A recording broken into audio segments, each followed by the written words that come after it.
തമാശ പറഞ്ഞതല്ല. കുഞ്ഞമ്മ പറഞ്ഞപ്പോഴാ ഞാൻ ശ്രദ്ധിച്ചത്. എനിക്കിത്തെ തടി കൂടിയിട്ടുണ്ടോന്നൊരു സംശയം. അല്ലേ പപ്പേട്ടാ? ഞാൻ പറയുന്നത് വലിയ ശ്രദ്ധിക്കുന്നുണ്ടോ? എനിക്ക് തടി അല്പം കൂടിയിട്ടുണ്ടോന്നാ ചോദിച്ചേ. നീ സ്ലിം ബ്യൂട്ടി അല്ലേ പത്മം? ആഹാ, പപ്പേട്ടൻ എന്നെ കളിയാക്കിയതാന്ന് എനിക്ക് മനസ്സിലായി. അതെ, ഇന്ന് മുതൽ ഞാൻ ഭക്ഷണത്തിലൊക്കെ ഒരു നിയന്ത്രണം ഏർപ്പെടുത്താനുള്ള ശ്രമത്തിലാ. ചിക്കനും മട്ടനും കുറച്ചു നാളത്തേക്ക് കഴിക്കുന്ന പ്രശ്നമേ ഇല്ല. ആണോ? എങ്കിൽ നല്ല കാര്യം. പക്ഷേ നിനക്കത് പറ്റുമോന്നുള്ള കാര്യത്തിൽ എനിക്ക് സംശയമുണ്ട്. പപ്പേട്ടാ, അതെ, എന്ത് സംശയം? പപ്പേട്ട നോക്കോ, ഇന്നേക്ക് ഒറ്റ മാസം കൊണ്ട് ഞാൻ തടി കുറച്ച് സ്ലിം ബ്യൂട്ടി ആവും.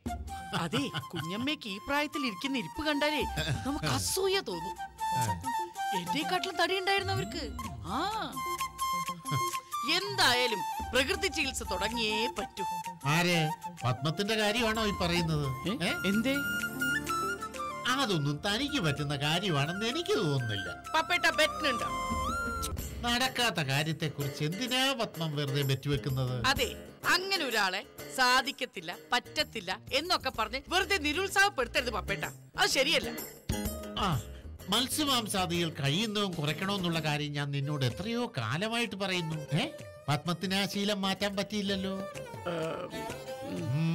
ഏത് ശീലമാണെങ്കിലും അതൊക്കെ നടപ്പിലാക്കാനുള്ള മനസ്സ് വേണം. പപ്പേട്ടിനോടൊരു അഭിപ്രായം ചോദിക്കാൻ വന്ന ഞാനായി ഇപ്പൊ മോശക്കാരി അല്ലേ? അതെ, ഭാര്യയുടെ ആരോഗ്യ കാര്യത്തില് ഭർത്താവിനും വേണം ഒരു ഉത്കണ്ഠ. എനിക്ക് കൊളസ്ട്രോൾ കൂടി അറ്റാക്ക് വന്ന പപ്പേട്ടിന് എന്താ ചെയ്തല്ലേ? നീ എന്തൊക്കെയാ പത്മ ഈ പറയുന്നേ? വേണ്ട, ഇനി ഈ കാര്യത്തിൽ ഒരു അഭിപ്രായം ഞാൻ പപ്പേട്ടിനോട് ചോദിക്കില്ല. സത്യമായിട്ട് ഞാൻ ചോദിക്കില്ല. പത്മം, അതിനിപ്പോ എന്താ വേണ്ടത്? പറ. എനിക്കൊന്നും വേണ്ട. ചോദിച്ച എന്നെ വേണം ചെല്ലാൻ.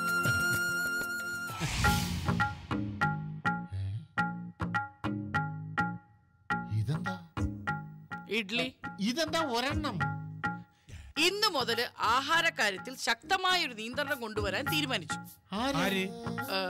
കുഞ്ഞമ്മയും ചിറ്റപ്പനും പറഞ്ഞു, ഞാനത് നടപ്പിലാക്കി.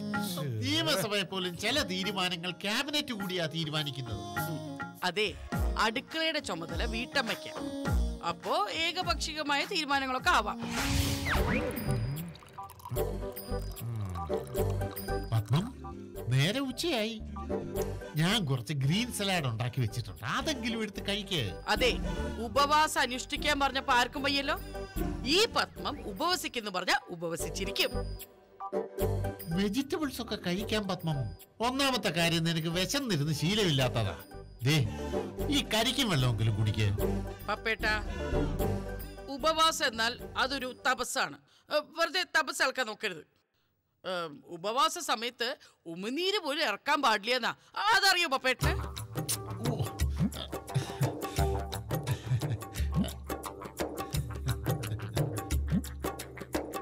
അതൊക്കെ നേര് തന്നെ, സമ്മതിച്ചു. പക്ഷേ നീ അങ്ങനെ വിശന്നിരുന്ന് ശീലമില്ലാത്തവളാ. ഷുഗറിന്റെ ലെവല് താഴും. അതൊന്നും എനിക്ക് പ്രശ്നമല്ല.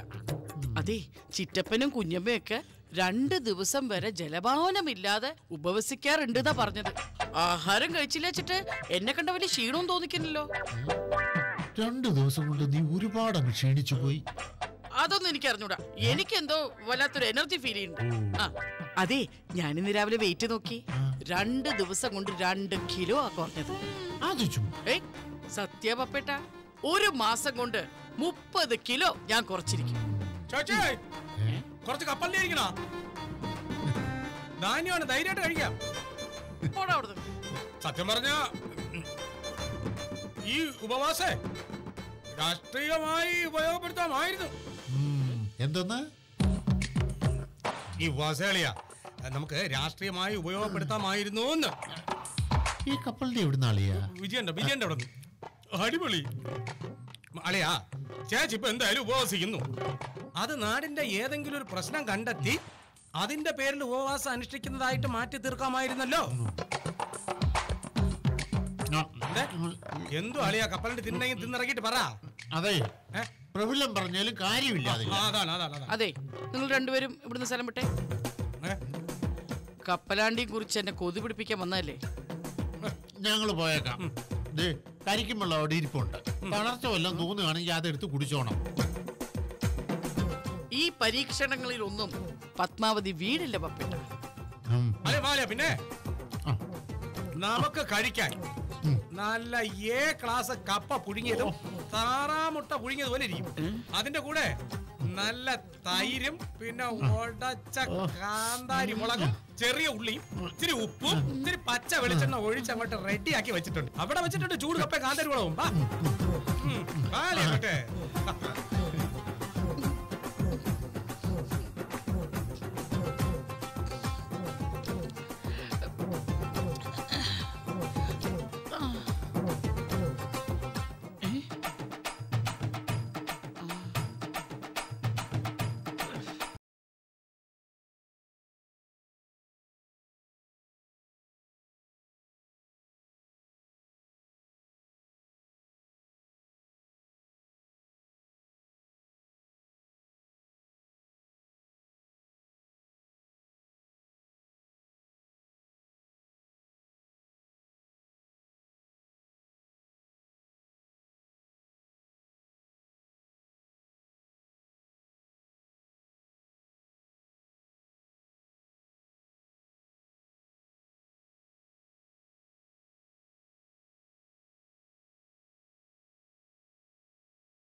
ഞാൻ വലിയ ടേബിൾ സ്പൂണ് 2 ടേബിൾ സ്പൂൺ ഇട്ടിട്ടുണ്ട്.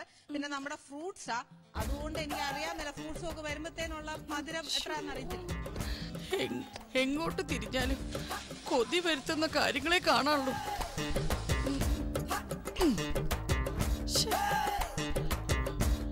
അല്ല, ഈ ഉപവാസം എന്ന് പറഞ്ഞാലേ നെല്ലരി ആഹാരം കഴിക്കരുതെന്നല്ലേ ഉള്ളൂ.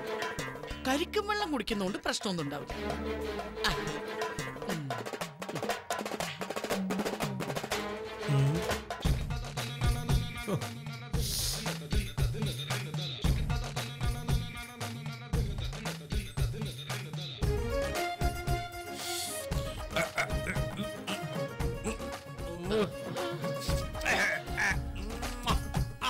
ചേച്ചി, സത്യം പറഞ്ഞ കരിക്കും വെള്ളത്തിലെ തുളസിയില ഇട്ട് കുടിക്കുമ്പോഴുള്ള ടേസ്റ്റ് ഈ കുഞ്ഞമ്മ കൊച്ചനും ആള് കൊള്ളാം കേട്ടാ.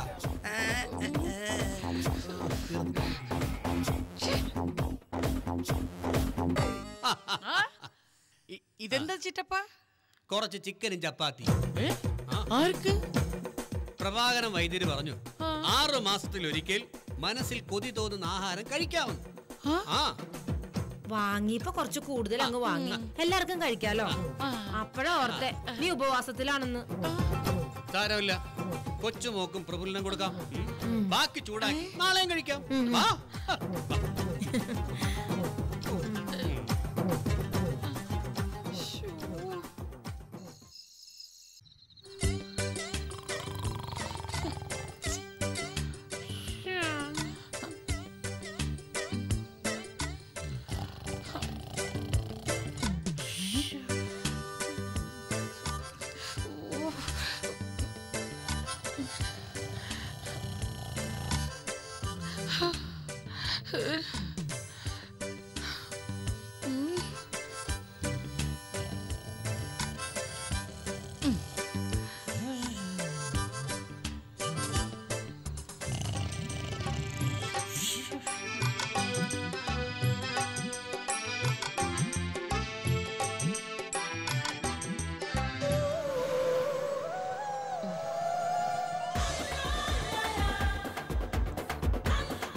പേടിക്കണ്ട, കഴിച്ചോളൂ.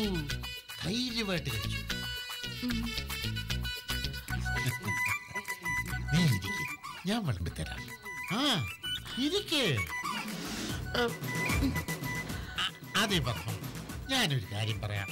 പ്രകൃതി ചികിത്സ, ഉപവാസം, ആഹാര നിയന്ത്രണം ഒക്കെ നല്ല കാര്യങ്ങളാ. പക്ഷേ അത് നടപ്പാക്കുന്ന കാര്യത്തിലാ പ്രശ്നം. പത്മം കഴിച്ചു. പത്മം ശീലമായാലും ദുശീലമായാലും എടുപിടിന്ന് നിർത്തുകയോ തുടങ്ങുകയോ ചെയ്യുമ്പോഴാ പ്രശ്നമാകുന്നത്. ആ കഴിച്ചു. ആ പിന്നൊരു കാര്യം, ഇത് കോഴിക്കാല. പെട്ടെന്ന് കഴിച്ചോണം, അല്ലെങ്കിൽ ഓടിപ്പോവും. കഴിക്കാല്ലേ?